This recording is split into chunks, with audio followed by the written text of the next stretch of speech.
Well, it is an honor to be here at the Compass Conference once again. How many have been to one of my previous sessions before or seen one of my videotapes? Okay, how many never have? And how many do not understand the question so far? All right, well, good. Well, as he said, my name's Ken Hovind. I taught high school science for 15 years. Brother Bill, I don't understand this apologetics stuff, okay? I don't apologize at all. I believe the Bible is literally true and scientifically accurate, and I think the evolution theory that's being taught in our schools is one of the dumbest and most dangerous religions on planet Earth. Okay. So,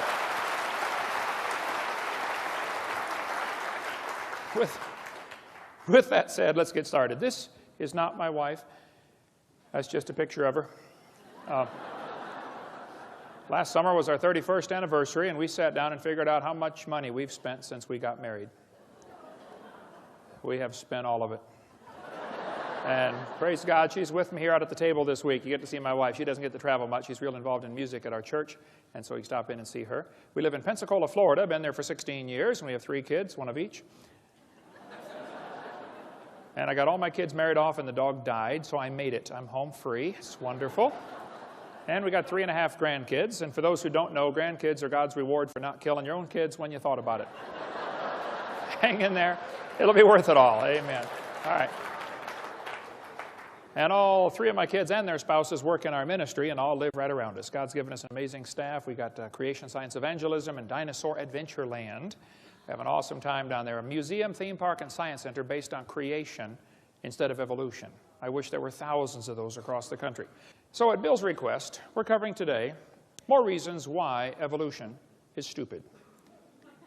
Now, let me define some terms and some positions. I believe the Bible teaches very clearly, and I believe the scientific evidence points very clearly to this earth being instantly created in 6 days, about 6,000 years ago, and a great big flood about 4,400 years ago that completely destroyed the world and dropped everybody's property value to 0.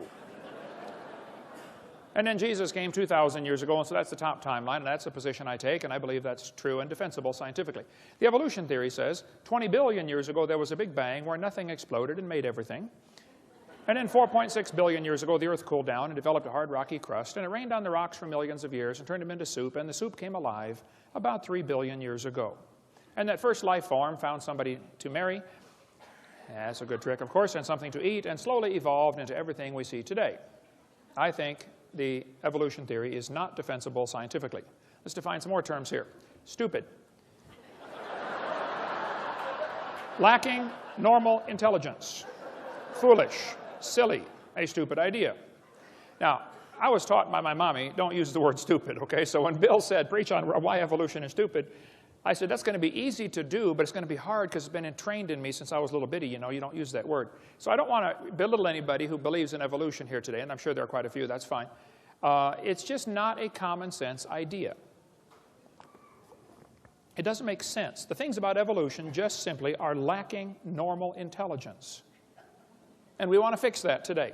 Now, I collect science books. I taught science 15 years. I happen to love the subject. Richard Dawkins said, it's absolutely safe to say if you meet someone who claims not to believe in evolution, that person is ignorant, stupid, or insane, or wicked. Folks, there is a battle going on, okay? Whether you realize it or not, whether you understand it or not, there's a war going on in our culture. And there are 2 basic sides.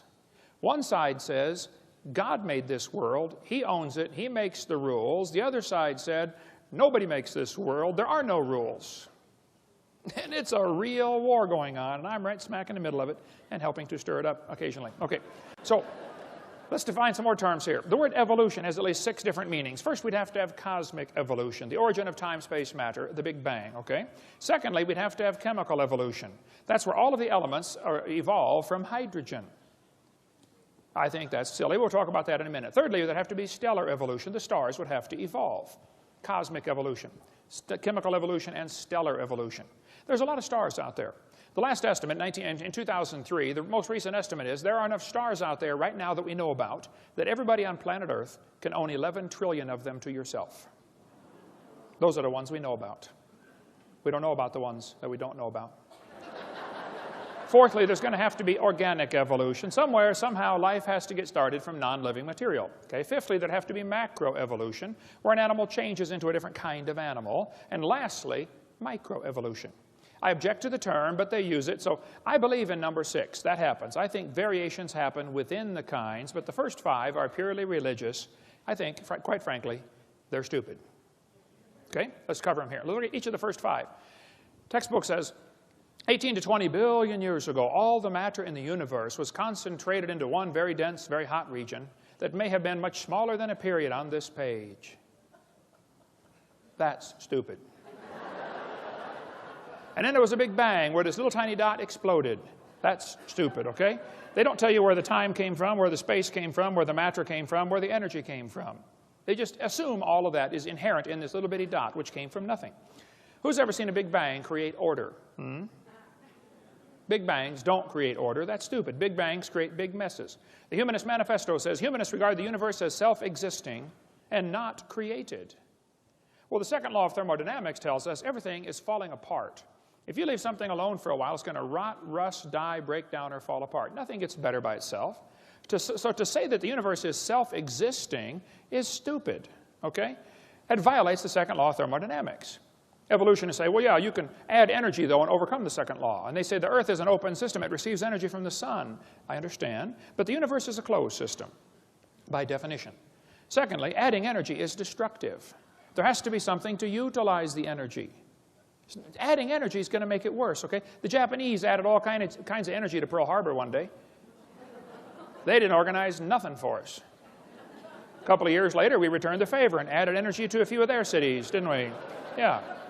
Adding energy is destructive. So the sun's energy is going to destroy the roof on your house. It'll destroy your entire house. The sun's energy will destroy the roof on your car. It'll destroy the paint job on your car. Adding energy is not the solution. You have to have intelligently directed and harnessed energy.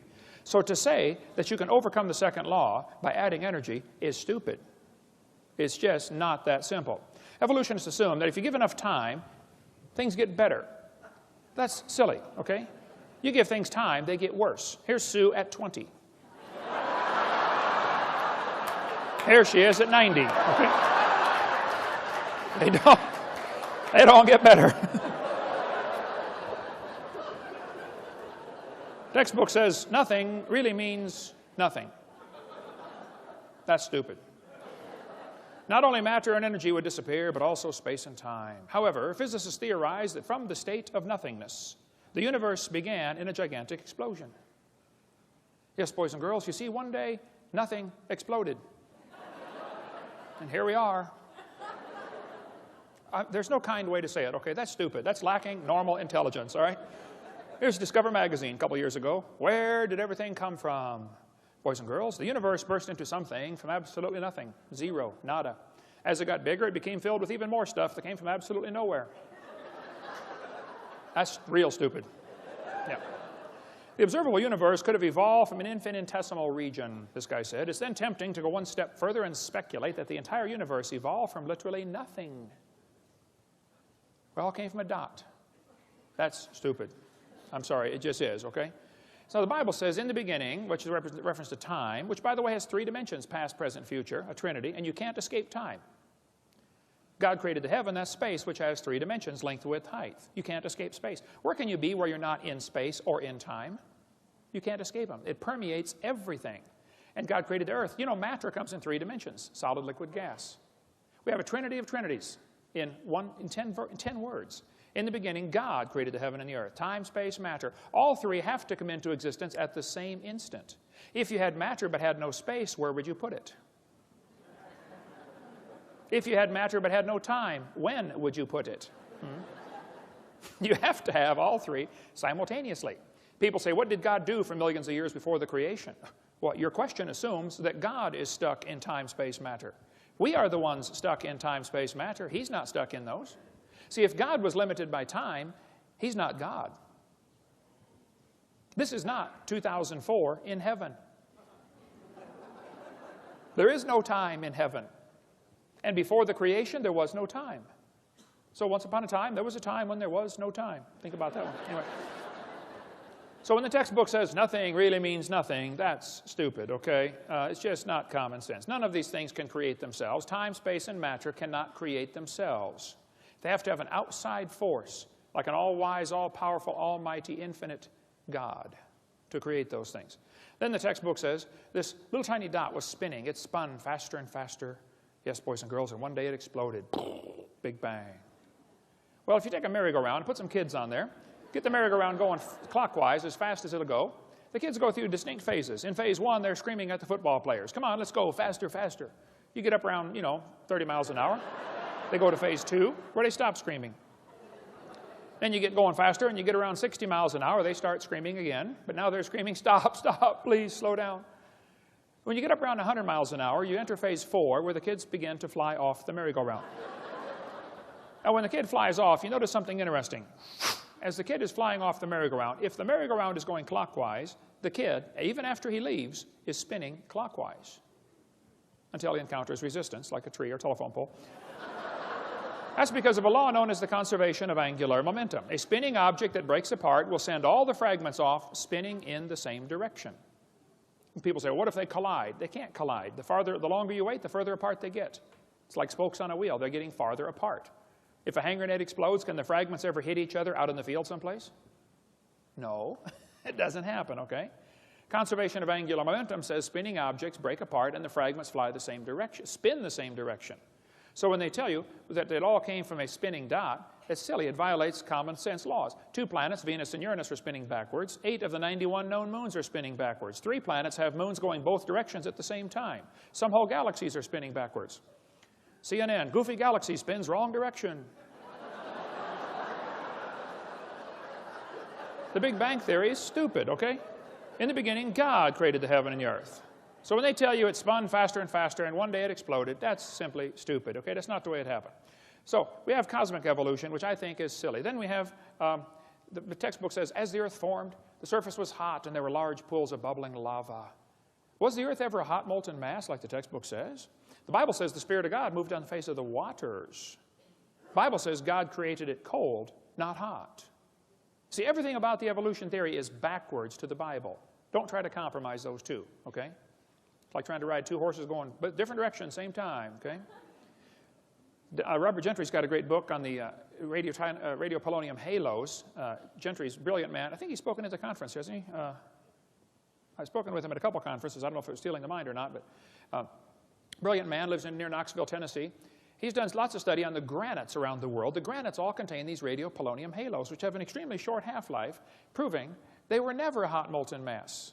But these radiopolonium halos tell us absolutely positively the Earth was never a hot molten mass. And if you melt granite and let it cool back down, it doesn't form into granite again.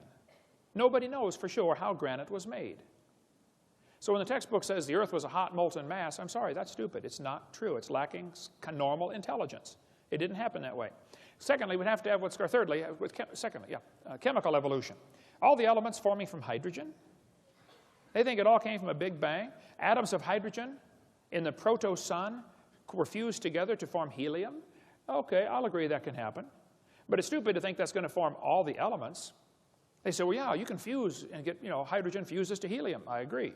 And you can't fuse past iron, though. It won't go past iron. How do you telling me you got uranium from hydrogen? I'd like to see that, please. It's lacking normal intelligence. It just doesn't happen. Chemically, it's not possible. Thirdly, there'd have to be what's called stellar evolution. The stars would have to evolve. The Bible says God made the stars.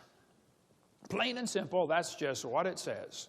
Textbook says 18 to 20 billion years ago was the Big Bang, which caused the formation of galaxies. Well, we got a real serious problem here. Big Bang Theory says nothing got together and exploded while it was spinning and formed all these galaxies.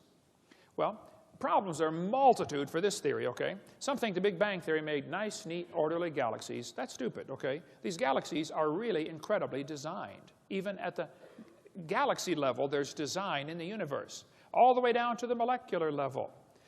We see a star blow up about every 30 years. A star explodes. It's called a nova or a supernova.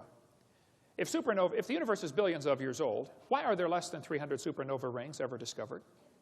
That's only a few thousand years worth. I mean, if a star is blowing up every 30 years, there ought to be millions of these supernova rings if the universe were millions of years old. Don't tell me it's millions of years old. I don't believe you. That's just not common sense. They say, well, yeah, new stars are forming. They say, this textbook says, new stars are constantly being born in clouds of gas and dust.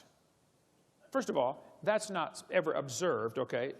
The silent embarrassment of modern astrophysics is we do not know how even a single one of these stars managed to form. You can't get dust and squeeze it together and make a star. There are common sense laws that overcome that, like Boyle's gas law. You try to squeeze the gas together, the pressure builds up and it drives it back apart. Nobody ever sees gases form into solids by their own internal gravitational force. So if stars evolve, star births should at least equal star deaths. And we're seeing one die every 30 years, and we're never seeing one form. One guy said, oh, we're seeing a star form right now in Crab Nebula. I said, no, you're not. He said, yeah, we are. I said, no, you're seeing a spot getting brighter. You see a spot, and it's getting brighter, and you're assuming a star is forming. Well, duh, it could be a dust cloud is clearing in front of it. It could be another Big Bang going off, a supernova going off out there. All you're seeing is a spot getting brighter. You're assuming it's making a new star. Nobody's ever seen a new star form. Some people think if we lose stars every 30 years and never replace them, this will eventually lead to having 70 sextillion stars.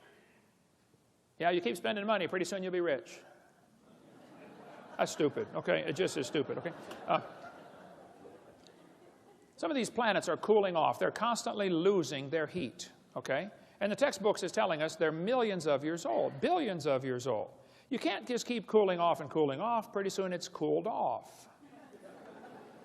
I mean, if you walked into a room and found a cup of coffee sitting on the table and I said, don't touch the coffee, that's hot. And you said, well, whose is it? I said, I don't know. It's been sitting there for 400 years. That's stupid, okay?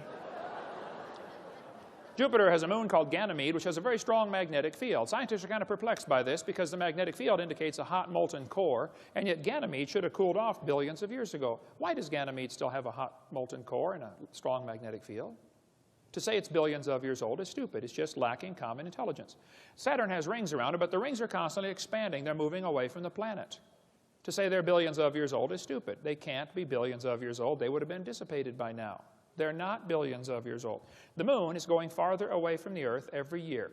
We're slowly losing the moon. Now, this is going to be complicated, so listen carefully. As the moon goes around the Earth, it's gradually getting farther away. It's spiraling out about 3 inches a year. So that means that it used to be closer. Well, if you bring the moon in closer, you start to create a problem, you see, because the moon causes the tides.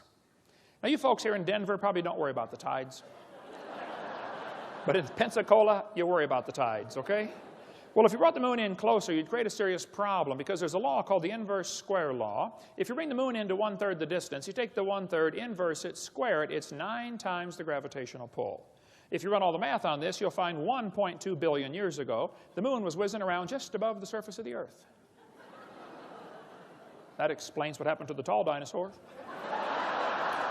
They got moon.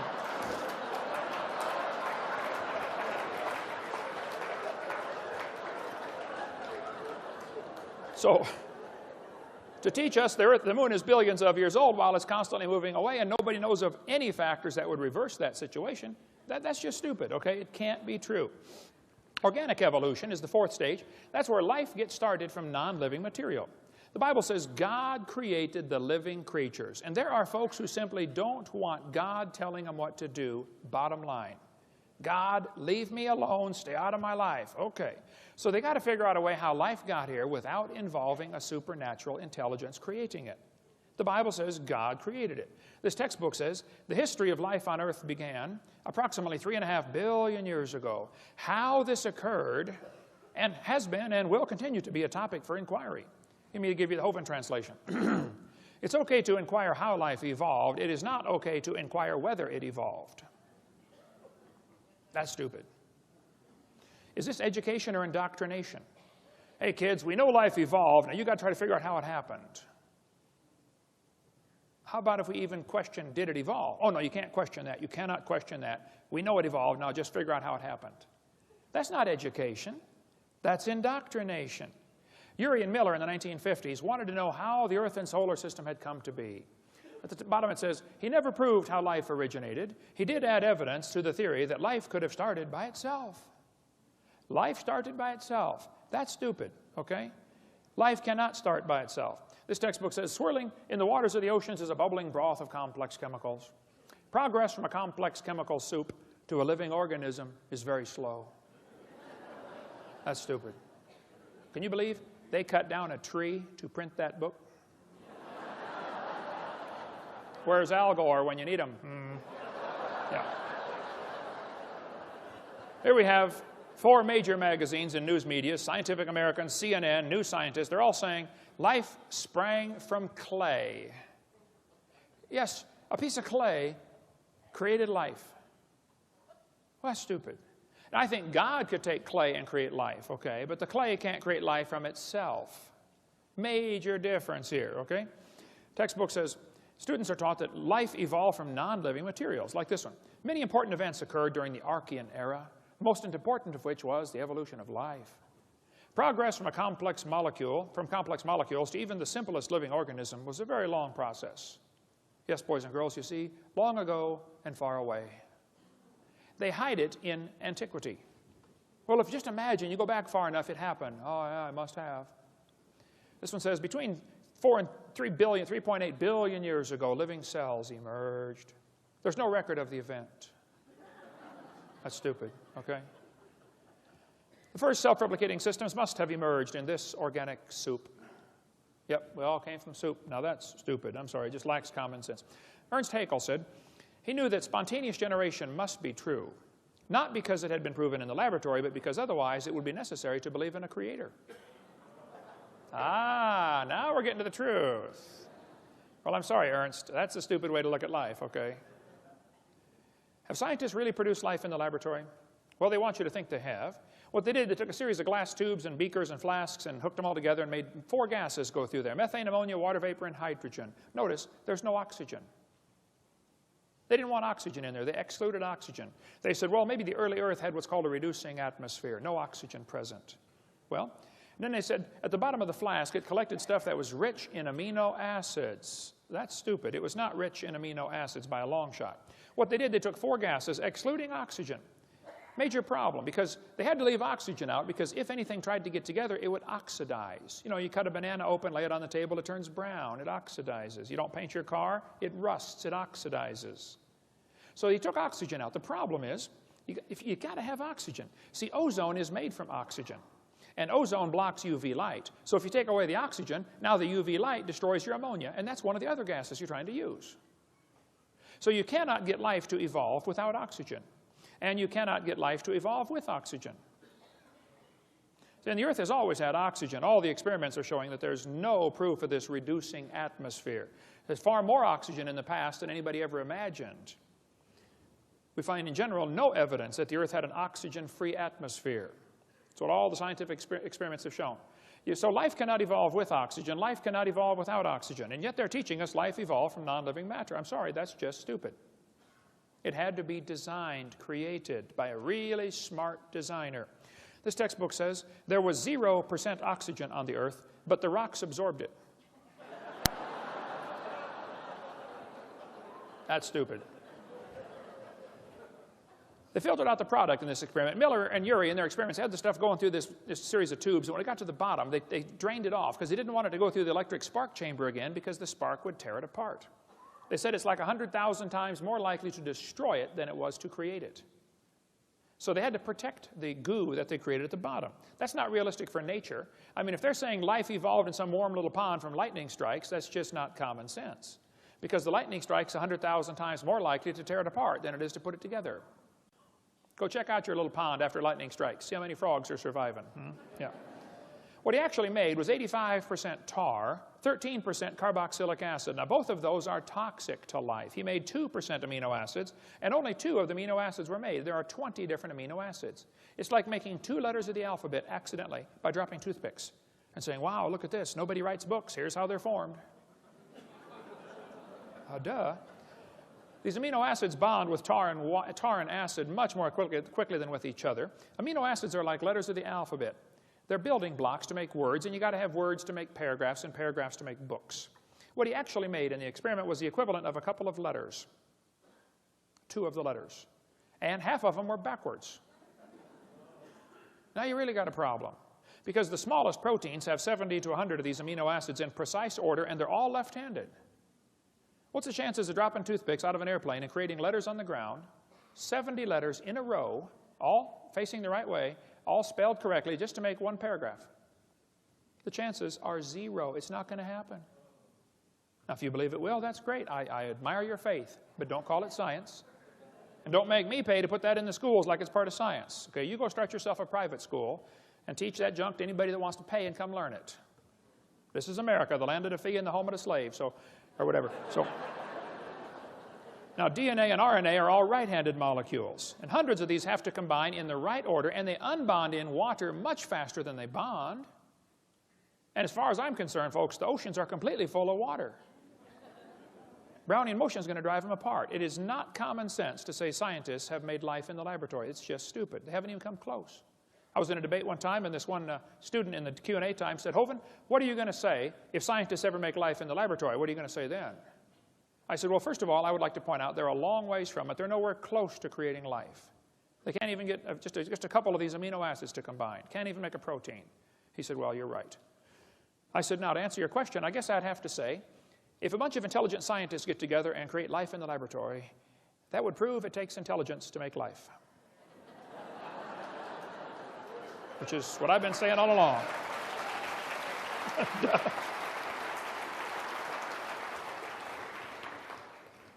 Life came from rocks. That's just stupid. It's not common sense, okay? Macroevolution tells us it can change from one kind of animal into another. Textbook says, yes, boys and girls, bacteria slowly evolved to humans. This one says, all the animals have a common ancestor, early reptile. That's just stupid, okay? Nobody's ever seen a dog produce a non-dog, all right? Even Mary Leakey said those trees of life with their branches of our ancestors is a lot of nonsense. Stephen Gould at Harvard University said, the evolutionary trees that adorn our textbooks are not the evidence of fossils. We don't have any proof of these trees at all. They make it up. They say the mammals and the birds and the crocodiles have a common ancestor. Everything inside that circle is just pure religious speculation. They're guessing. Nobody's ever seen a dog produce a non-dog. You may get a big dog or a little dog, but you get a dog every time. This Irish textbook calls it divergent evolution. Oh, come on, look at it. You got 5 dogs coming from a wolf. Don't give it a fancy name. It's still a dog, okay? That's not evolution. That's stupid to say that's evolution. It's a variety of dog. This Mexican textbook says the horse and the zebra have a common ancestor. I agree. And it looked like a horse. 4-wheel drive, genuine leather upholstery. I mean, all the standard equipment, okay? There's a lot of kinds of cows in the world, probably 15 different major varieties of cows, and they might have had a common ancestor. A cow. There's a magazine where you can order chickens. Okay, boys and girls, let's order some chickens. Do you want to get cinnamon queens, red rocks, white rocks, cherry eggers, brown leghorns, golden comets? But then the magazine says, jungle fowl are the original bird from which all varieties and strains of domesticated chickens are derived. Did you know all the chickens had a common ancestor? It was a chicken. Some say, well, that's evolution. No, I'm sorry, that's stupid, okay? It's a variety of chicken, right? There are 8 kinds of bears in the world, and they might have had a common ancestor. A bear.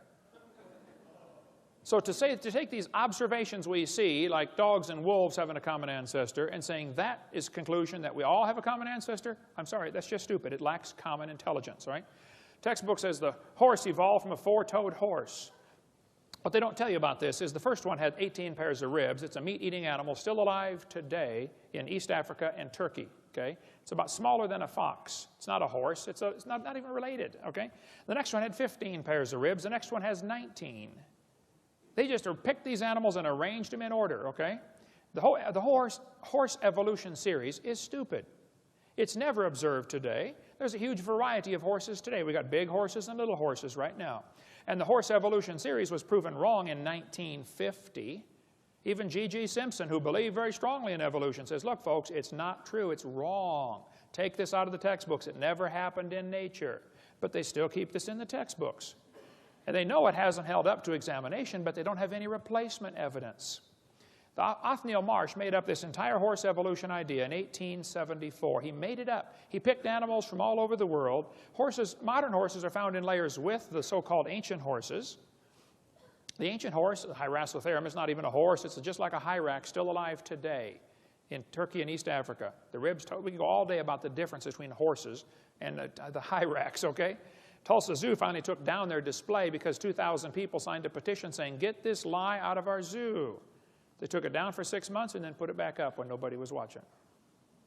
Peabody Museum still has the horse evolution on display. Now, it's only been proven wrong for 55 years. I know it takes a while to get displays up to date in your museum. But 55 years is long enough in my book, okay? Leaving that thing in the zoo is stupid. Or in a university, it's not true. I was in a debate one time, and this one professor, I was going through lies in the textbooks. I said, get that out of the textbooks. It's not true. He said, well, fine. He said, well, what are you going to replace all this stuff with? Now, that's stupid. I said, are you telling me we can't take a lie out of the textbooks unless we got a replacement?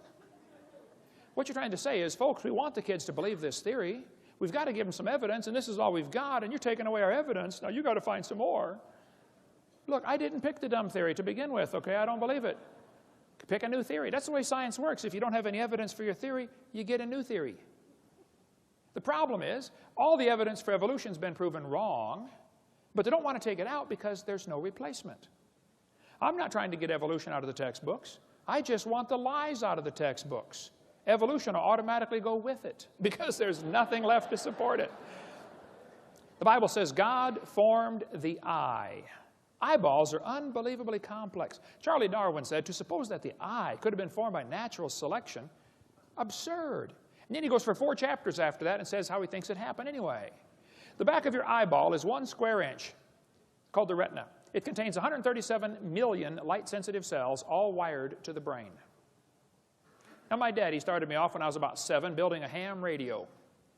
I've done a lot of electrical wiring in my life, built 9 houses. I've done all kinds of electrical wiring. My dad was an electrical engineer at Caterpillar Tractor Company. I cannot imagine hooking up 137 million connections in 1 square inch. My Heavenly Father did it. He's pretty smart. I debated a guy named Ed Buckner, who's an atheist in Buffalo, New York. He said the human eye is an example of poor design. I said, why would you say that, Ed? He said, well, the eye is wired backwards. I said, what do you mean? He said, well, the blood vessels are in front of the retina. I said, yes, I know that. I taught biology and anatomy. He said, well, the octopus has a much better eye because their blood vessels are behind the retina. I said, well, Ed, let me explain something to you. We live in the air. Okay? Air is a very poor insulator for UV light. Okay? So your eyeball has the blood vessels in front of the retina because that's your body's last defense against ultraviolet light. Now, octopus live in the water. Okay? Now, water blocks UV light. See, we have eyes designed for living in air, and they have eyes designed for living in water. Now, if you want to swap eyes with an octopus, you just enjoy yourself, but that's stupid, okay? You're going to be blind in a few weeks, all right? What they're trying to say is, well, God wouldn't do it this way, so it must have evolved. That's a silly argument for evolution. They're trying to say poor design is proof of evolution. Porsche made a car one year. It was just a poor design. You could not get the spark plugs out without taking the motor mounts loose and lifting the motor up. That's a poor design. So does that prove nobody designed the Porsche? No. And they look at the human body today and think we are poor design. I say, first of all, fellas, you need to stop and consider something. What you're looking at right here is a copy off of a copy, off of a copy, off of a copy, off of a copy, off of a copy, off of a copy, off of a copy, off of a copy of Adam. This same gene code's been copied so many times, it's amazing we can stand here and talk about it, okay? You're not looking at the original by a long shot, okay? This one is a poor example of the original. Getting worse, too, by the way, much poor example. It's stupid to say that poor design is evidence for evolution. The eyeball is so complex, you can walk into a room and look around the room, and in 1 second, your eye picks up enough information to keep the Cray computer busy for 100 years analyzing everything you picked up. Fastest computer in the world. This textbook says the complex structure of the human eye may be the product of millions of years of evolution. That's stupid. The eyeball had to be designed. This textbook shows the kids a reptile eye and a bird eye. And it says, boys and girls, right here, you must picture or imagine how evolution happened. Yeah, we can line up these eyes. Can't you just imagine how one changed to the other? No. the first debate I ever did. They called me up, University of West Florida. I'd just been in Pensacola for 6 months, and I've been writing letters to the editor about the evolution in the newspaper there. And boy, I stirred up a hornet's nest. I do that everywhere I go. Anyway, the university called me up and said, hey, would you like to come debate one of our professors? I had never had a debate in my life except with my wife, and I lost those every time. How many know what I'm talking about? Come on, get your hand up, you coward. Put your hand up. Well, so I did. I said, what do I do? I don't know anything about debates. They said, you send us 30 questions, and he'll send us 30 questions, and we'll pick them out of the hat. I said, okay. I sent the question. I said, an owl has a cylinder-shaped eyeball like a tin can, like a telescope. The owl cannot move his eyes in his head like you can. They're not round. They're can-shaped, cylinder-shaped. He's got like a little telescope. When he's looking at you, okay? He has to turn his whole head to look at something. Now, it gives him a disadvantage. He can't move his eyes, but the advantage is he can read the newspaper at the other end of the football field. If he could read and he cared what's going on. I said, now, most eyes have a round eyeball. This one has a cylinder-shaped eyeball. Would you please explain to me how this evolved? And how did the bird see in the meantime when it was partway cylinder and partway round? That question never came up, but anyway. So when they're telling you the eyeball evolved, it's just stupid, okay? It's not common sense, okay? Michael Behe is not a young earth creationist, but he's got a great book out called Darwin's Black Box. I highly recommend that book if you want to study the complexity of things in nature. For instance, every little bacteria swimming around has at least one hair on it called a cilium. That little hair is attached to a rotary engine in the bacteria's skin. That little engine is so tiny that 8 million of them would fit on the stump of a human hair. Cut your hair off, 8 million motors will fit on a stump. Yet it turns 100,000 RPM and stops in 1/4 revolution and goes backwards 100,000 RPM. I've done a little bit of motor work. I've had 128 cars in my lifetime. I've rebuilt the motors, the differentials, the wobbleator shafts, the Knudten valves, the high-speed muffler bearings, filled the headlight fluid. I know how to work on cars, okay? I can't imagine building a motor that would turn 100,000 RPM. And they think this little bacteria motor happened by chance? As things get smaller, the fluid they're swimming through feels thicker. It's called a viscosity problem, okay? So a bacteria swimming through his little world is about like a human swimming through peanut butter. And that little bacteria, turning that little motor on the back of that thing, can swim the equivalent of a human swimming 60 miles an hour through peanut butter. We've got a model of this thing in our museum. This textbook says humans probably evolved from bacteria more than 4 billion years ago. They can swim 60 miles an hour. Sign them up for the Olympics, man. You think we evolved from them, we're getting worse, not better. Now, that's just stupid, okay? Okay. There's no kind way to say that. They say fossils prove evolution. I say, guys, you got to be kidding. Fossils prove evolution? No fossil counts for evidence for evolution. None. Fossil record? There is no fossil record. There are a bunch of bones in the dirt. Now, you're putting your interpretation on them, okay? It's not a record.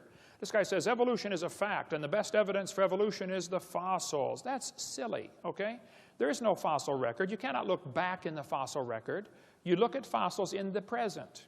You put your interpretation on them, okay? There is no fossil record. It's stupid to say that that's evidence. If you find a bone in the dirt, all you know is it died.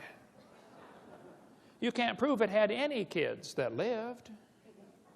You sure can't prove it had different kids. And why would you think a bone you found in the dirt can do something animals today cannot do, which is produce something other than their kind? No, the fossil record, that would not hold up 2 seconds as evidence in a court of law. This guy says, I said this one, there are no missing links, the whole chain is missing.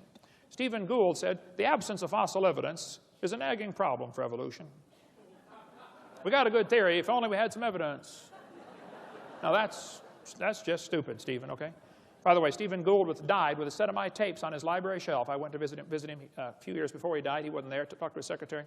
I donated my videotapes to Stephen Gould years ago.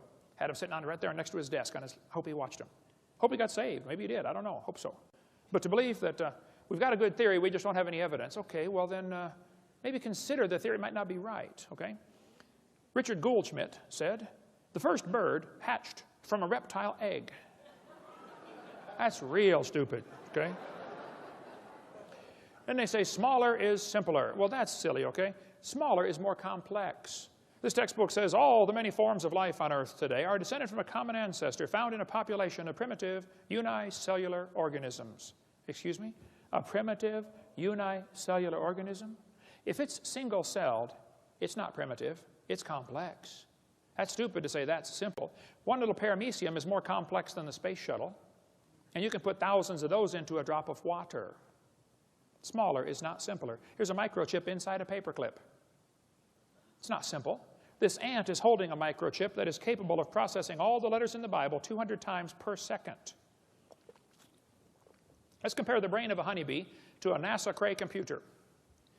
The honeybee is tiny. The Cray computer is huge. We'd all agree there's a size difference, okay? The brain of a honeybee is pretty small. The Cray computer could do 6 billion calculations per second. I think they got a faster one now. But the YMP-C90 could do YMP-90 could do 6 billion calculations a second. It's estimated the honeybee's brain does 1,000 billion calculations per second. The Cray uses many megawatts. The honeybee uses 10 microwatts. Talk about energy efficient. You know, the honeybee not only makes honey, he flies on honey. That's his energy source.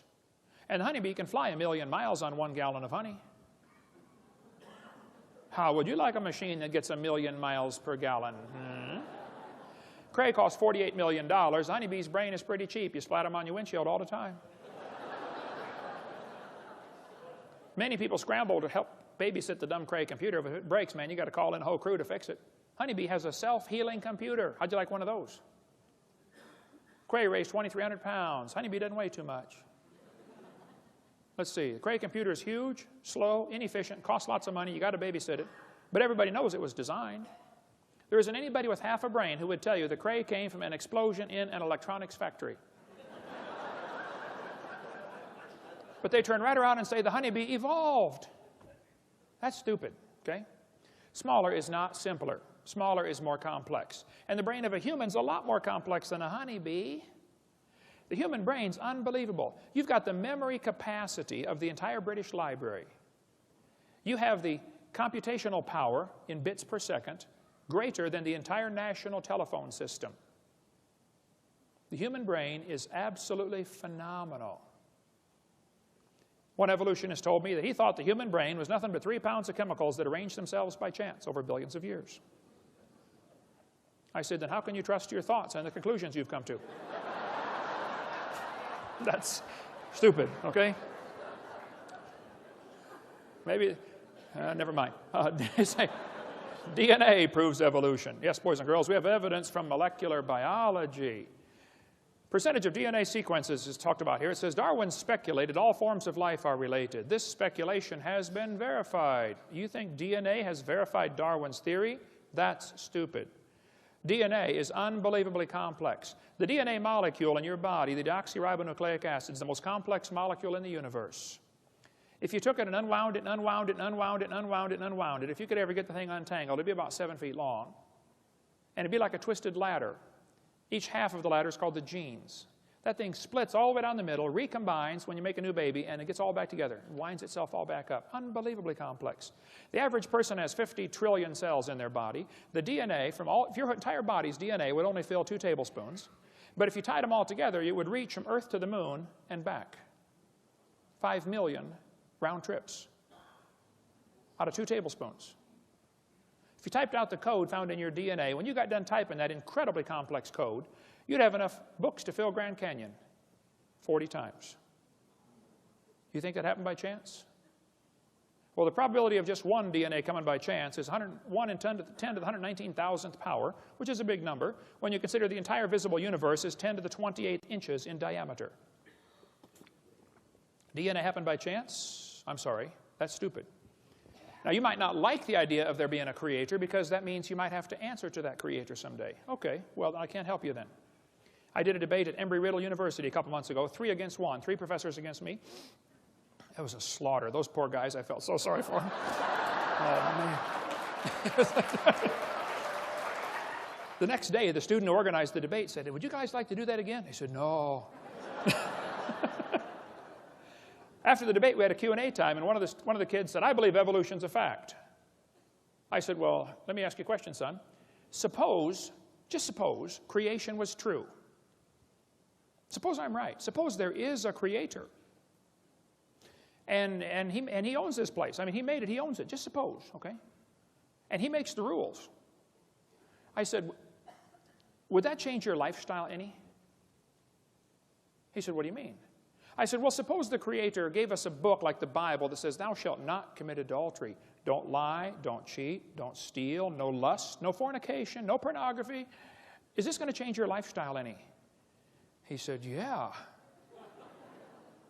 I said, well, then tell me, have you accepted the evolution theory because you really have some evidence, or because you like the freedom from God? He said, well, I've accepted it because I'm horny. I said, thank you, son. You may sit down. Folks, there is no scientific reason to reject the Bible. There is no scientific reason to accept the evolution theory. None. Now, you might have a reason to accept the evolution theory because of your lifestyle. Well, then I can't help you. Okay? But let me tell you, God created the heaven and the earth. God's going to come back and be the judge of this world one of these days. And if you haven't trusted Jesus Christ, His Son, to forgive you of your sins, you're in serious trouble. You're going to stand before God in trouble.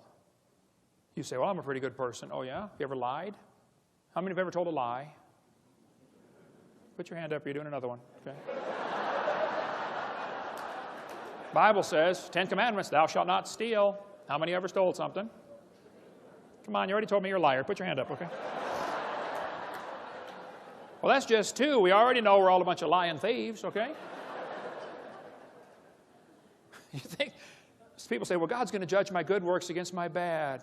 Who on earth told you that? Go to the judge and say, Judge, I only murdered one person. Look at all the people I didn't murder. Surely my good works outweigh my bad. You better think that one through. And God will say, okay, I won't send you to hell for your good works. I'll send you there for the bad ones. Okay? How about it? What if you died today? We're going to cover in the next session a bunch more reasons why evolution is stupid, and it is. But I think Satan is using this theory to blind people, to give them a placebo. Oh, I've got an answer to life. I know how we got here, and God didn't do it. It's absolutely a stupid idea. And Satan's laughing at you for believing in it. And I got probably, as Bill said he wanted 100 more reasons why evolution is stupid. I started going through that thinking, I don't think I can trim it down to 100. There are thousands of reasons why it's stupid.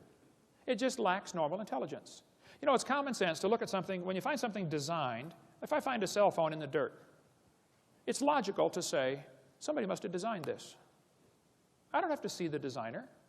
It's just logical, there must have been a designer, period, okay? When you're walking through the woods and you find a painting hanging on the tree, it's just logical to say, you know, somebody painted it, even if you can't have any evidence of who did it. The painting is proof of the painter. The creation is proof of the Creator. And if you're here today and you're not saved, the Bible says you're going to hell. You say, I don't believe in hell. You can go to hell without believing in it. That won't affect God at all, okay? If you're not saved, that's why we do this. Our ministry is called Creation Science Evangelism. We stand without apology. The Bible's true. And we want to use the evidence for science and creation to evangelize. If you're here and you're not saved, I want to talk to you. I'm not going to call you stupid to your face. But evolution is a stupid idea. Now, if you believe it, wise up, okay? Quit believing that stuff. We'll be glad to show you how to get saved after the meeting. Thank you so much. It's an honor to be back here again, teaching on more reasons why evolution is stupid. We probably could do a series, Bill, of 20 hours on this topic. But we only got one more hour, so we'll get done as quick as we can here. Why evolution is stupid. We left off in the last session talking about DNA, deoxyribonucleic acid, the most complex molecule in the universe. To say that formed by chance is just plain stupid. But let's suppose it did. Chromosomes are the most complex molecule there is, and penicillin only have 2 of these chromosomes, these DNA strands. So they must have evolved first, and then slowly over millions of years, they got some more chromosomes and turned into a fruit fly. They have 8. Very slowly, over millions of years, they developed more chromosomes and became a tomato, or possibly a housefly. They're twins. It's very tough to tell the difference between these two. And then slowly evolved into a pea, and then over millions of years, it became a bee. Now there you can see the similarity. Pea, bee, very similar, okay? And slowly, over millions of years, we had triplets. Either the possum, the redwood tree, or the kidney bean came first. I'm not sure. Tough to tell them apart, folks. They all have 22 chromosomes, you know. There's, let's see, possum, tree, kidney bean. Let's see, possum, kidney bean, evolution. Oh. And then slowly, over millions of years, we evolved enough chromosomes to be a human. Here we are with 46. If we can just get 2 more, we're going to be a tobacco plant. I know some already smell like it. Sometimes I'll get on the elevator and I'll say, man, you're evolving. You're way ahead of me. And maybe someday we'll have enough to be a carp. And it probably won't happen in my lifetime, but maybe star date 349572, we'll have enough chromosomes to be a fern. Why don't they talk about the chromosome number as evidence for evolution? They tell the kids 20 kinds of amino acids, that's true, make up all the proteins. It says, explain how this fact supports the idea that all life shares a common ancestor. Well, that's like saying all the books in the library have the same 26 basic letters. That's a good point. You see, boys and girls, that proves they all evolved from Morse code. No, teacher, somebody wrote those books, okay? That's just stupid to say that the fact that we all have 20 amino acids is proof we're related.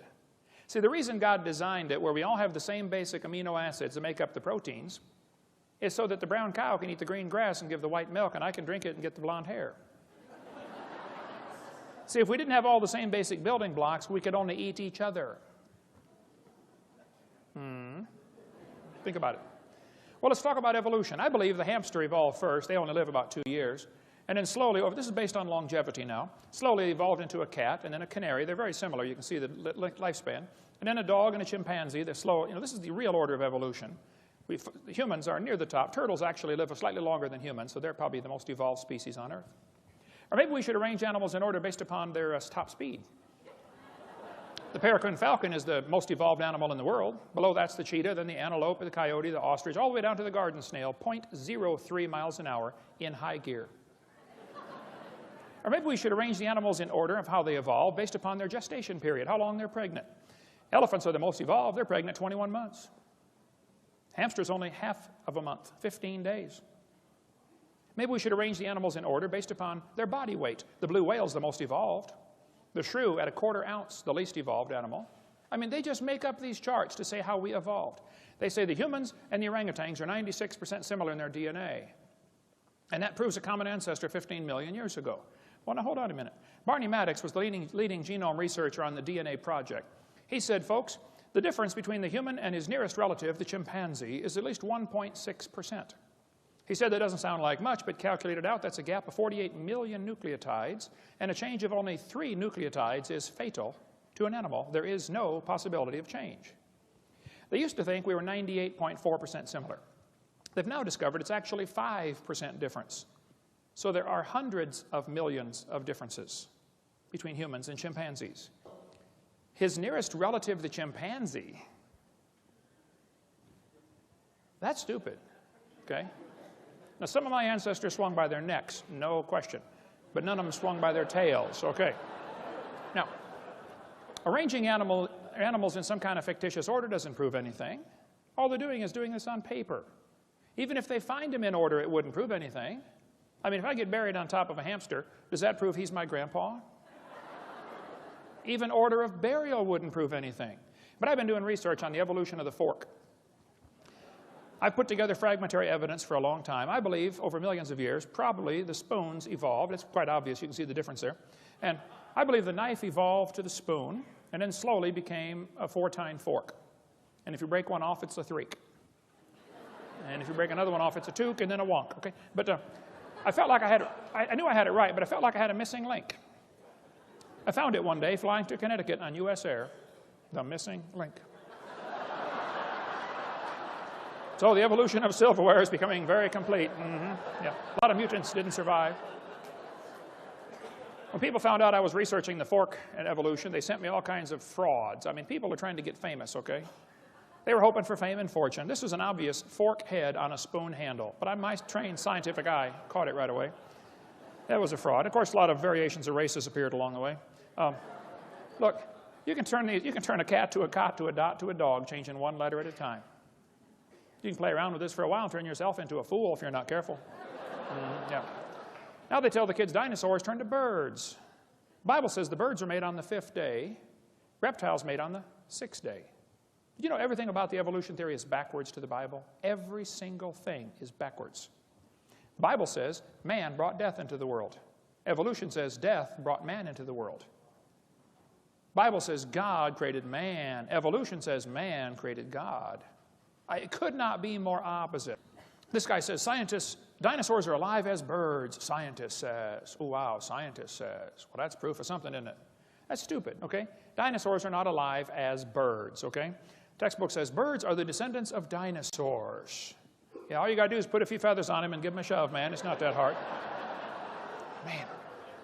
They say Archaeopteryx is proof of evolution. Archaeopteryx is the missing link. Yes, boys and girls, there it is, the missing link.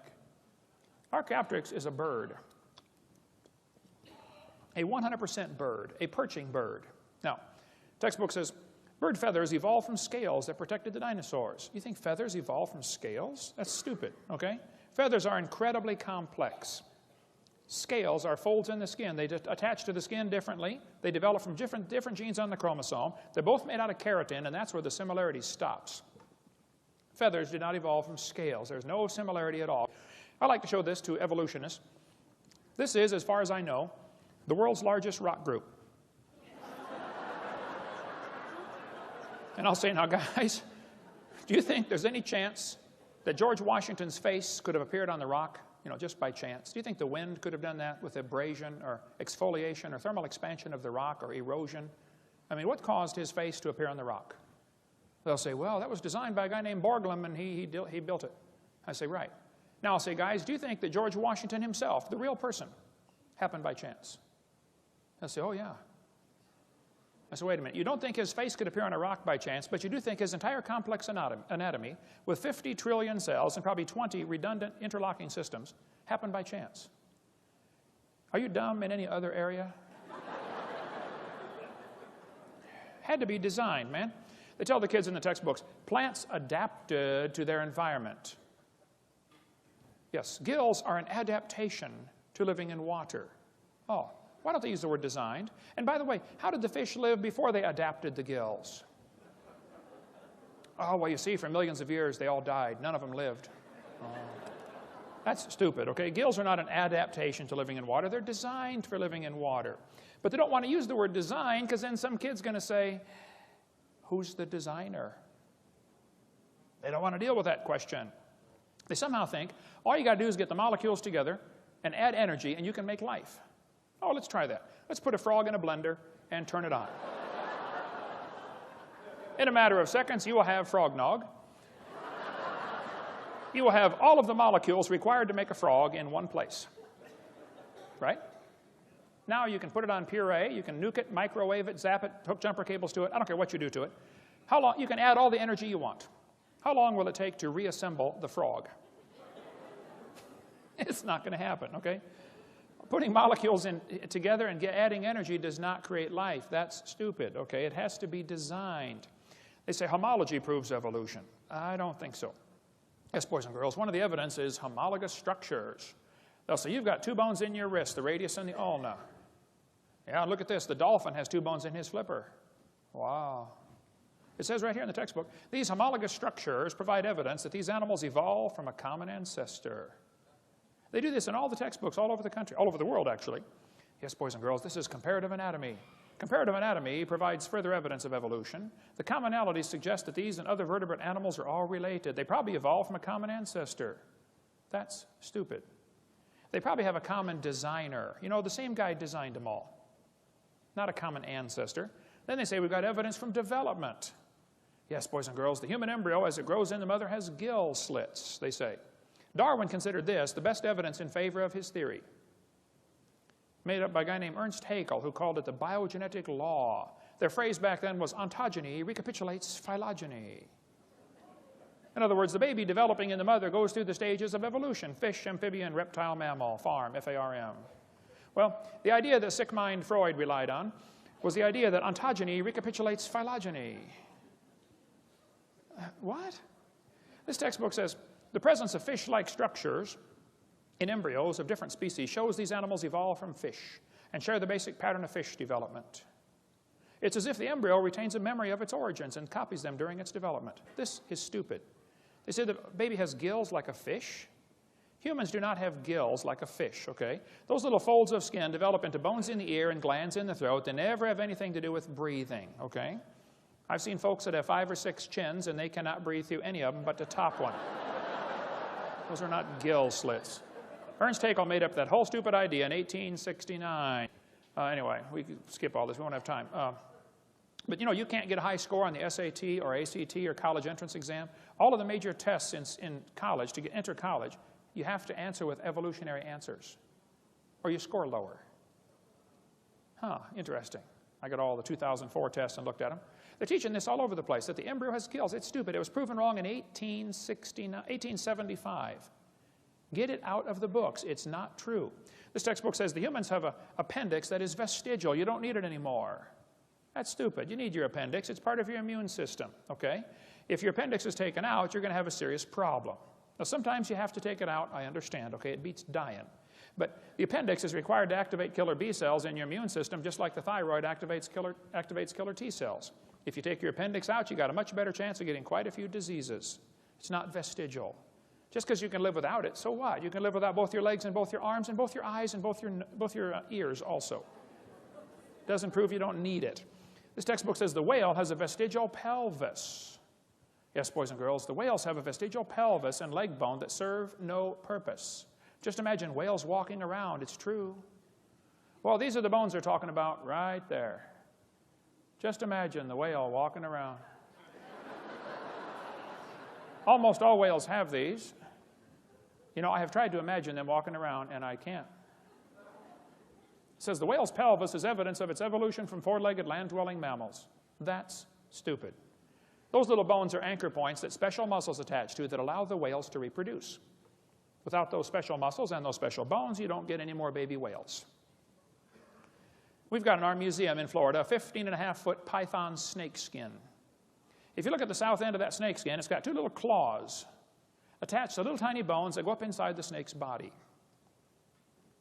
Come down and see it, Pensacola, Florida. Textbook says these are rudimentary hind legs of a python snake, reduced hind legs. That's stupid. Those little claws are used in mating. Okay, the snake doesn't have any arms, all right? And you can't talk and say, scoot over, honey. This has nothing whatsoever to do with walking on land, all right? It has to do with getting baby snakes. That's stupid, okay? Get that out of the book. The textbook says humans have a tailbone that is of no apparent use. That's stupid.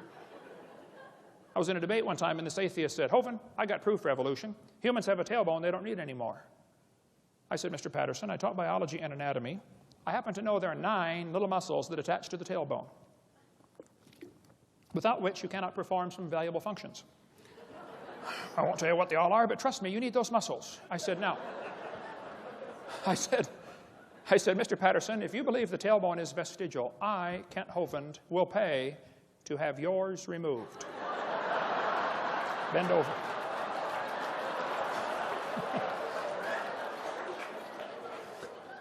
He did not volunteer. Textbook says the coccyx is a small bone at the end of the human vertebral column. It has no present function and is thought to be the remainder of bones that once occupied the long tail of a tree-living ancestor. This is what your kids are being taught in school, folks. Look, I hate to say this, but the problem in the textbooks is not fixable in the short term. Get your kids out. The ship is going down. Get them out.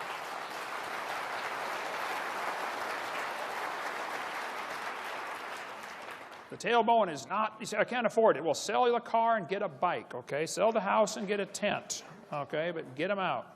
Okay. Tailbone is not vestigial. This one says the Colorado River, over millions of years, the Colorado River carved the Grand Canyon from solid rock. Colorado River cut through layer upon layer of rock over millions of years. Well, these two, you guys know what snow lines are here in Denver. The red lines indicate the snow line. There's a ridge in between those lines. The river enters on the far right and flows downhill 270 miles and comes out the other side through the Grand Canyon. If you do a schematic view, it looks like this. The river is 2,800-foot elevation when it enters the canyon. The ground goes up as high as nearly 8,000 feet, 8,500 feet above sea level.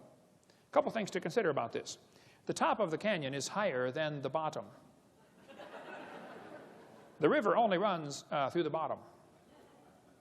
The top is higher than where the river enters the canyon by 4,000 feet.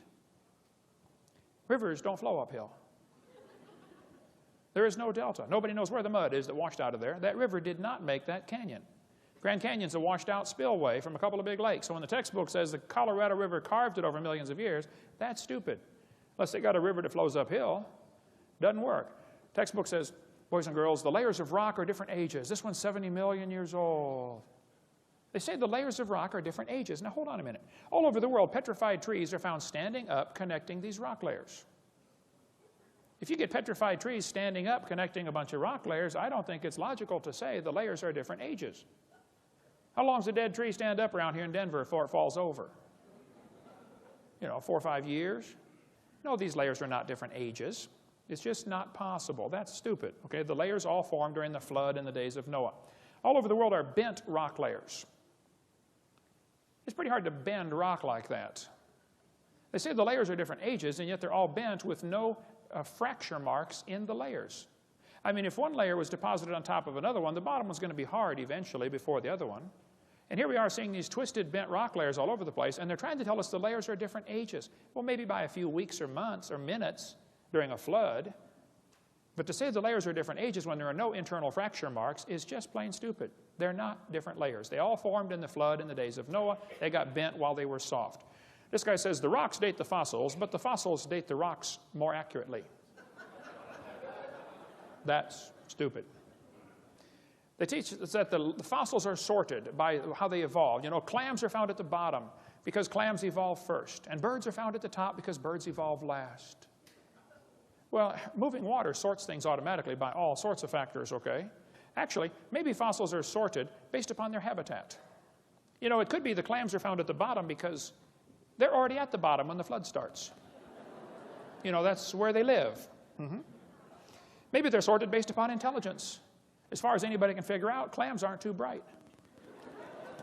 Maybe they're sorted based upon mobility. Did you know clams can't run very fast? Maybe they're sorted based upon body density. Maybe it's a combination of all those. Don't tell me they're sorted by evolutionary process. That's stupid. They look at erosion marks like Bryce Canyon and say, oh yeah, it took millions of years. See all that erosion? Wow, millions of years of erosion. Oh, wait a minute. That's a pile of dirt in my backyard.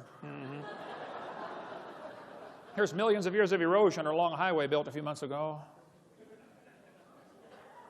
Ancient seabed. Look at all the, buttes sticking up there and pillars and columns. Oh, millions and millions of years of erosion. All you got to do is fly out west and look out the window of the airplane once in a while, and you'll see huge erosion marks all over the place. The very simplest things could not evolve. There's an excellent, very simple book, so cute. We sell it in our ministry, called Exploding the Big Bang, Could a Box Evolve? Could just a cardboard box evolve? And there's a whole chapter explaining how cardboard boxes are made. Is it possible that a cardboard box could evolve? How about an ink pen? How about a paper clip? Just take some simple objects and shows how dumb it is to think that a human body could evolve. But the textbook says all the many forms of life on Earth today are descended from a common ancestor, found in a population of primitive unicellular organisms. We all evolved from a bacteria. That's stupid. The blue whale grows to 49 tons in 1 year. That's a growth rate of 330 billion times from what it started. If humans did that, you'd weigh a lot. Blue whales slowly tried to evolve this ability over millions of years. None of them survived, of course. They all died. Blue whale evolved from a bacteria. That's stupid, okay? The seahorse, the only fish that swims in the upright position, and the male hatches the eggs. Interesting. Where did this evolve from? Who's its ancestor? This evolved from a bacteria? That's stupid, I think. Sperm whale can dive 10,000 feet, stay there for 2 hours underwater. The pressure at 10,000 feet is 620,000 pounds per square foot.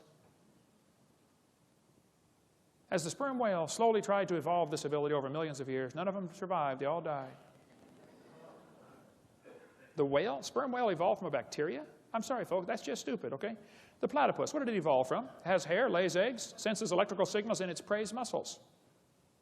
When the crawdads are trying to crawl away from this thing, the muscles contract. This thing can sense the muscle contraction in the crawdad. Bats, with their echolocation, can sense a moth and go pick it out of the air, but the moth can hear the echolocation and drop. How did the moth evolve that? How did the bat evolve the echolocation? The platypus evolved from bacteria? It's just stupid, okay? Bottlenose whale can dive 3,000 feet down in 2 minutes. Try that. Watch what happens to your eardrums. A human attempting this would have multiple medical problems and die almost instantly. This evolved from a bacteria? I'm sorry, that's stupid. Rhinoceros beetle can carry 850 times its own weight. That's like me carrying 17,000 pounds. What did this evolve from? Who's its ancestor? You think it evolved from a bacteria? I'm sorry, I think that's stupid. You can believe that if you want, but don't call it science, okay? The giraffe has a 2-foot heart that pumps blood up 10 feet. Then when it bends down to get a drink, it's got a special blood cushion to absorb the shock of all this pressure being pushed down to its brain. The giraffe is getting a drink. He hears a lion roar. He throws his head up in the air 17 feet and runs off. Go from 0 to 17 feet in about a quarter second, and you try to run off and see what happens. You take about 3 steps and fall over. It evolved from a bacteria? I don't think so. The woodpecker has a tongue that goes in the back of his head, goes all the way around, anchors in his left nostril. No other bird has a tongue anything close to the woodpecker's tongue. What did it evolve from? Who's its ancestor? It has shock absorbers around its brain to absorb the shock. The woodpecker can peck the tree, back its head out, open its eyes, focus on the tree, close its eyes, and peck again. If it had its eyes open when it pecked, its eyeballs would pop out. It can open its eyes, focus, close them, and peck like, what, 40 times a second? Where did it evolve from? From a bacteria. I think that's stupid, okay? The beaver, amazing animal, has its teeth that the outside is hard, the inside of the teeth are soft. Every time they chew, they wear off the inside of the teeth, which means the outside is always sharp. Self-sharpening teeth. Pretty slick. It's an engineer of amazing ability. The beaver can cut down a tree limb and swim across a river. Here he is carrying something with a heavy drag. He's swimming. He's compensating to know that he ends up in the right spot without being carried downstream by the extra drag of this branch. Yeah, for millions of years, they all got washed downstream and died. None of them survived, yeah. Came from bacteria. I just think that's stupid, okay? The golden plover goes to Alaska, lays its eggs, puts on 70 grams of fat, raises the babies for a few weeks, and then it takes off and flies 88 hours nonstop to Hawaii. It burns 1 gram of fat per hour. It's only got 70 grams. It needs 88 grams to make it. So they fly in V formation, and they're always switching who's the leader. The leader takes the brunt of the airflow. All the rest of them save enough energy that they land in Hawaii using only 70 grams of fat. Several weeks later, the babies take off from Alaska and fly to Hawaii. They've never been there.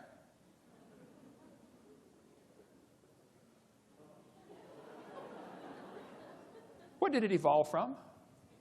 How did it make it? Evolved from a bacteria. I think that's stupid, okay? I think it was designed. Dragonfly is the most amazing insect on the planet, I think. They have the best eyes of any insect. They have up to 30,000 eye lenses. They can see almost all directions. They can fly frontwards and backwards. They can fly 20 miles an hour. They spend a year to year and a half, 2 years as a larva. Then they develop into adults. Just study the dragonfly. It'll blow your mind. Evolved from bacteria, I think that's stupid, okay? Then they talk about carbon dating as proof for evolution. Well, when they first invented it in 1949, the lower leg of a mammoth dated 15,000 years old, but the skin was 21,000. It's not working, okay?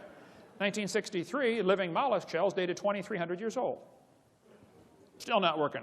1970, they said if a carbon date supports our theories, we put it in the main text. If it does not entirely contradict them, we put it in a footnote. If it's completely out of date, we drop it. They pick the dates they want. 1971, freshly killed seal, carbon dated 1,300 years old. It's not working. 1975, one part of a mammoth is 40,000 years old, another part's 26,000. You talk about a slow birth. And we could spend all day on carbon dating. Living snails carbon date 27,000 years old. It just doesn't work, okay? You can go all through history, it doesn't work. This guy says, in the last 2 years, an absolute date was obtained for the Gandong beds. It has the interesting value of 300,000 years, plus or minus 300,000 years. That's stupid, okay? Not only is the theory stupid, it's dangerous. Charlie Darwin said, at some future period, not very distant as measured by centuries, the civilized races of man will almost certainly exterminate and replace the savage races throughout the world. If evolution is true, has one type of man evolved farther than the rest? Henry Fairfield Osborn said the standard average intelligence of the average adult Negro is similar to the 11-year-old youth of the species Homo sapien. Do you mean Negroes are not Homo sapien, Henry? That's stupid, okay? Thomas Huxley said, no rational man cognizant of the facts believes the average Negro is the equal, still less the superior of the white man. That's stupid. The Mormons teach that the Negroes don't have, they used to teach anyway, that they could not be saved. They were cursed with the curse of Cain. That's stupid.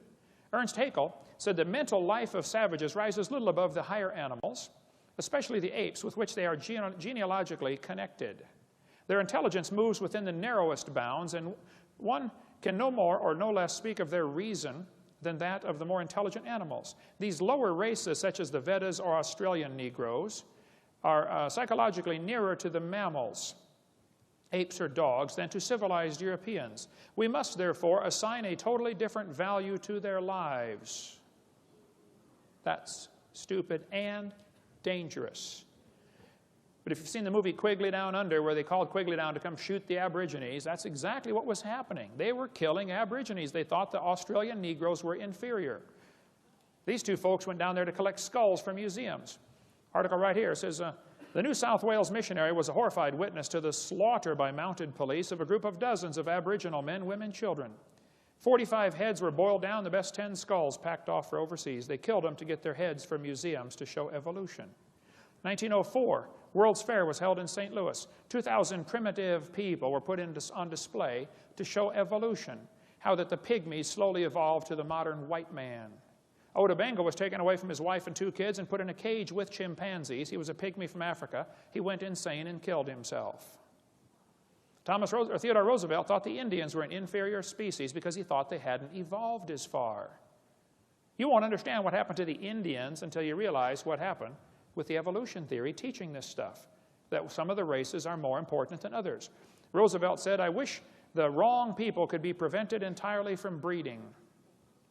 He thought the immigrants from Europe, Scotland, Ireland, or the Orient were a threat to American society because they were inferior. How many of you have ancestors from one of those places? See, you're inferior. Yeah. 1871, Congress scrapped all treaties with the Indians because they thought, they're just animals, that they hadn't evolved as far. You got to read about the Trail of Tears. Of course, evolution came out way before 1859 with Darwin's book. Darwin just made it popular. It's stupid to teach that Indians or anybody else is inferior. Comrade Stalin went to a Christian school as a kid. He read Darwin's book and became an atheist. Darwin's book changed his life forever. Comrade Stalin killed between 60 and 100 million of his own people.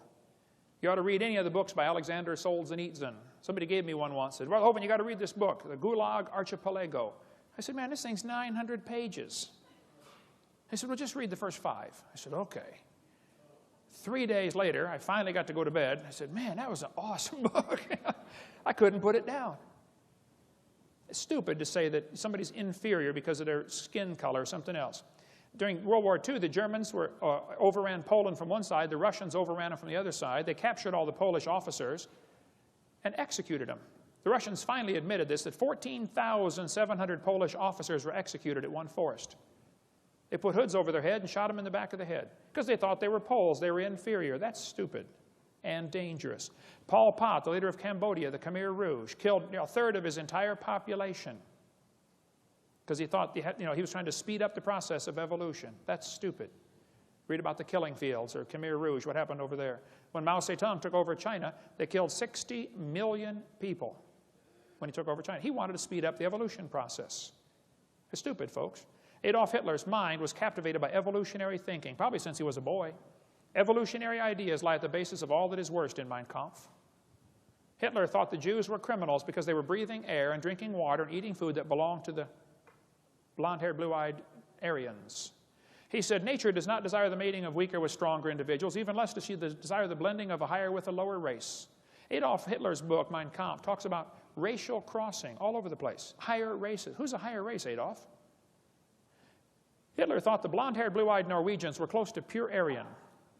Did you get all that? The blonde-haired, blue-eyed Norwegian. Vorden står det till idag. Ja, sure. Hey there, fella. Ufta. And he thought the Germans were mostly Aryan. The Mediterraneans are slightly Aryan. The Slavics are half Aryan, half ape. Orientals are slightly ape. Black Africans are mostly ape. And Jews are close to pure ape. That's the list Hitler was working off of. He hated the Jews. He also hated the blacks. Olympics were held in 1936 in Germany. Jesse Owens, the black American athlete, won the most gold medals. Hitler said, it's not right to make my men race against this animal. Well, Hitler, that's stupid. He's as much a man as you are, probably more. Textbook says you're an animal. Kids, don't you buy that for a second. That's stupid. You're not an animal. I've seen some look like it, okay? I've seen some act like it. You're not just an animal. You're made in God's image. You're going to answer to God one of these days for everything you've ever said or thought or done. Arthur Keith said, evolution is unproved and unprovable. We believe it because the only alternative is special creation, and that is unthinkable. We don't want to believe this theory. Well, that's a stupid reason to go to hell, because you don't like the theory of that God might have made the world. Julian Huxley said, I suppose the reason we leapt at the origin of species was the idea of God interfered with our sexual mores. That's stupid. The Bible says they did not like to retain God in their knowledge. God gave them over to a reprobate mind to do things which are not convenient. That's dangerous. Can you imagine if God gave up on you? Wow. Maybe you're here today. Somebody dragged you here and said, oh, you got to come to this meeting. I want you to come. And you believe you came from a rock 4.6 billion years ago because that's what you've been taught in school. God is not willing that any should perish. But to accept the idea that you came from a rock and to reject the idea that God created this world, it is stupid, okay? I'm sorry. There's no kind way to say it. The Bible says God cannot lie. He promised, whosoever shall call upon the name of the Lord shall be saved. Now that's smart. That's the deal of the century, the deal of a lifetime. God says, here, I'll take all your sins, throw them as far as east is from the west, and I'll give you my righteousness on your account. On account now, you don't have any. That's what I did 36 years ago. I said, Lord, I'm a sinner. He said, you can say that again. I said, Lord, I deserve to go to hell. He said, you can say that again too. I said, but Lord, I want you to save me. I want you to forgive me based on what Jesus did. Wow, he did. He'll do the same for you. Let's summarize here. God made this world. He owns it. He makes the rules, and we're guilty of breaking his rules. He told us pretty clearly, don't lie. We've all lied.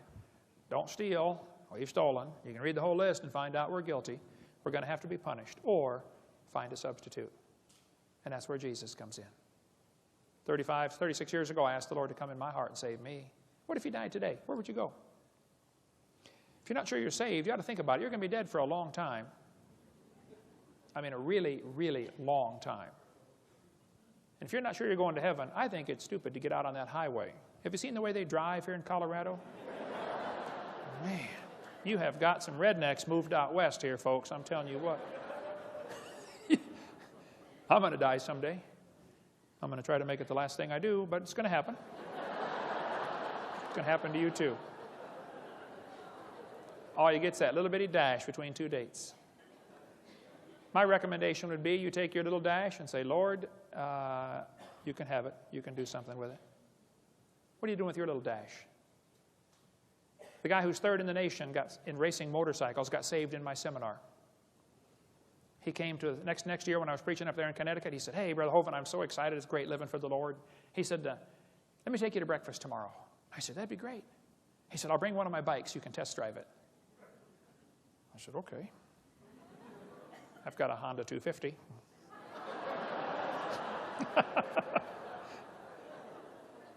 He brought his Honda 900 that had been blueprinted and stroked and bored and balanced, and I'm not sure what all they did to it. But it was not your normal Honda 900. He said, try it out, Brother Hovind. I said, okay.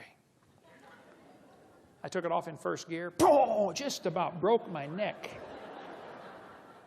I hit second gear. Boom! I was just about to drop it into third when I glanced down and realized I am going 90 miles an hour in second gear. It has 6 gears.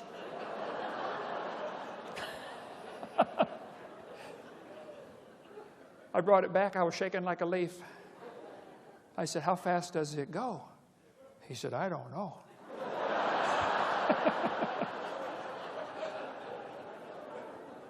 But guess what he wants? A faster bike. Hey, the people that have 80 pairs of shoes in their closet, do you know what they want? More shoes. People that have a big house, guess what they want? A bigger house. People that shoot the 10-point buck, guess what they want? They want to shoot a 12-point. People that have $1 million in the bank, guess what they want? More. It takes us a whole lifetime to figure out things here aren't going to satisfy.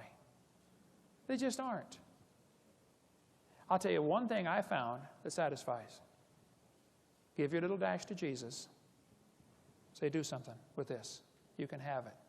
One little boy came to Jesus one day and said, Jesus, you look like you're hungry. You've been out here preaching all day. You can have my sack lunch. I ain't got much. I only got five biscuits and 2 fish sticks. Jesus said, well, son, I can have the whole thing. He said, yeah. He said, well, son, sit down right there. Watch this. Jesus fed 5,000 men plus women plus children out of that one little boy's lunch, including that little boy. That's pretty cool. He could have kept his lunch and fed himself, but he decided to give it away. And he still fed himself and 20,000 more people. Plus brought home 12 baskets full of fragments. You just can't beat a deal like that. Now, you can save your little life and use it for yourself if you want. That's your prerogative. I don't care what you do. You can work hard and make a bunch of money and die rich. Okay. You're going to die either way. Or you can give your little dash to Jesus. Say, Lord, would you do something with this? Some of you need to start a ministry. I'll tell you what, Denver needs a creation museum.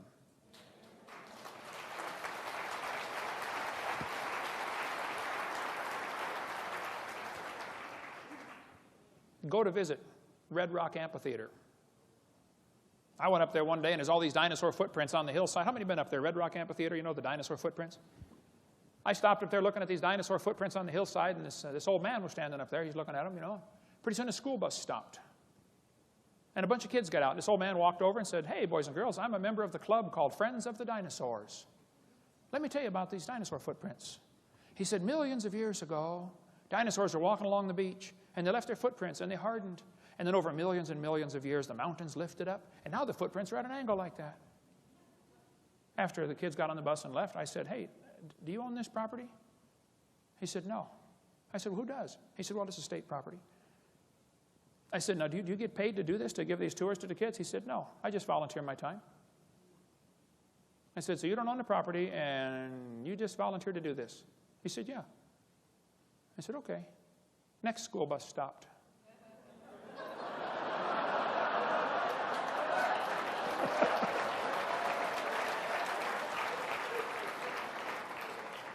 I was a little younger and could run a little faster. And I got there first. Hey, boys and girls, let me tell you about these footprints. About 4,400 years ago, there was a flood. The whole world was in panic. Noah had all the critters safe on the ark, but the rest of the world, it was disaster. And some dinosaurs were running, trying to get away from the flood. And these footprints got covered up with mud and preserved.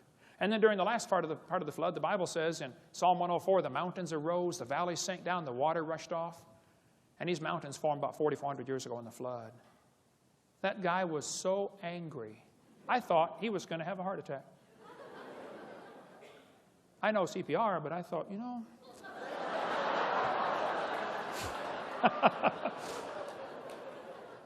If you're a Christian, what on earth are you doing, for heaven's sake?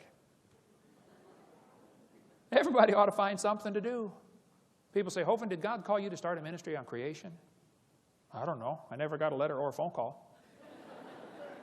It just needs to be done.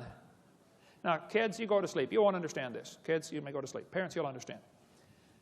You know, Mom can wash the clothes, dry them, fold them, and set them by the bedroom door. The kid comes in and doesn't even see them. How many know what I'm talking about? Now, come on. Didn't you see those clothes?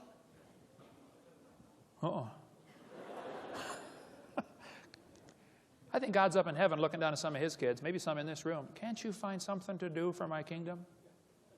You know, witness to somebody. Give them a gospel tract. You say, oh, I don't want to drive them off. What are you going to drive them off to? Hell number 2? Find something to do. If we can help any way we can, that's what we're here for. Thank you so much. Dismissed.